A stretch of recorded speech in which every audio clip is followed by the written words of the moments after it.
4 કલાકે ભજન દળના કાર્યકર્તાઓ અહીં પહોંચ્યા હતા અને તોડફોડ કાર્યવાહી કરી છે. શું કાર્યવાહી કે રાહુલ ગાંધીના નિવેદનને લઈને એ લોકો પોતાનો વિરોધ નોંધાવી રહ્યા છે?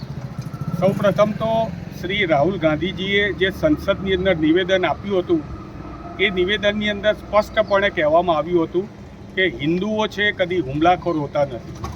હિન્દુઓ હંમેશા સહિષ્ણુ હોય છે અને ભગવાન શંકર પહેલીવાર સંસદની અંદર ભગવાન શંકરને જો કોઈ લઈને ગયું હોય ને એમની આરાધના કરી હોય તો એ શ્રી રાહુલ ગાંધી છે. એટલે રાહુલ ગાંધીએ એ પણ કહ્યું હતું કે તમે નકલી હિન્દુઓ છો અને તમે અમને સર્ટિફિકેટ ના આપી શકો. અને આજે એમણે એ પણ કહ્યું હતું કે જે કાયર લોકો છે એ લોકો હિંસા કરે છે. અને આજે આ બજરંગ દળના કાર્યકર્તાઓએ જે પ્રમાણે કાયરતાપૂર્ણ હુમલો કર્યો છે, હું ફરીથી અંડરલાઇન કરીને કહું છું, કાયરતાપૂર્ણ હુમલો કર્યો છે. અડધી રાત્રે 4 વાગે, અહીંયા 4 વાગે કોણ હોય? અહીંયા માત્ર ચોકીદાર હતા. દુઃખદ બાબત એ છે કે ચોકીદારના ધર્મપત્ની ઉપર હુમલો થયો છે, ચોકીદારના દીકરા ઉપર હુમલો થયો છે, એ પણ હિન્દુ હતા.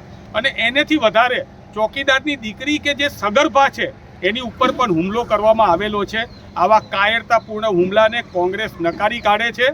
અને કોંગ્રેસે આજે જે પણ અમારા પ્રદેશ પ્રમુખ શ્રી જોડે ચર્ચા કરીને અમે આગળની તો કાર્યવાહી કરવાના જ છીએ, પરંતુ આજે આપના માધ્યમથી હું ભારતીય જનતા પાર્ટીના અને આ બજરંગ દળના જે ગુંડાઓ છે એમને કહેવા માગું છું કે આવો, દિવસે આવો, હથિયારો લઈને આવો. તમારે પથ્થર લઈને આવવું હોય પથ્થર લઈને આવો, તલવારો લઈને આવો, બંદૂકો લઈને આવો. અમે ઊભા છીએ, કારણ કે અમારી જોડે પણ હથિયાર છે અને અમારી જોડે હથિયાર છે સત્ય અને અહિંસાના હથિયાર છે. તમારા કાયરતાપૂર્ણ હુમલાથી અમે ડરવાના નથી. રાહુલ ગાંધીએ સંસદમાં કહ્યું છે કે દરેક ધર્મમાં લખેલું છે કે ડરો નહીં.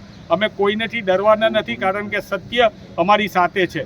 આજે સવારે હું પણ અંબાજી મંદિરમાં પૂજા કરતો હતો.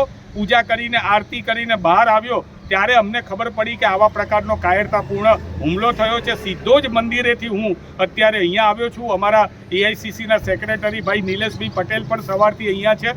અમે આગળની કાયદાકીય કાર્યવાહી પણ કરવાના છે. પરંતુ ફરીથી એકવાર ભારતીય જનતા પાર્ટી અને એમના જે આ પ્રકારના નકલી હિન્દુત્વની વાતો કરે છે, હકીકતમાં એમણે આજે આ પ્રકારનો કાયરતાપૂર્ણ હુમલો કરીને રાહુલ ગાંધીની વાતને યથાર્થ ઠેરવી છે.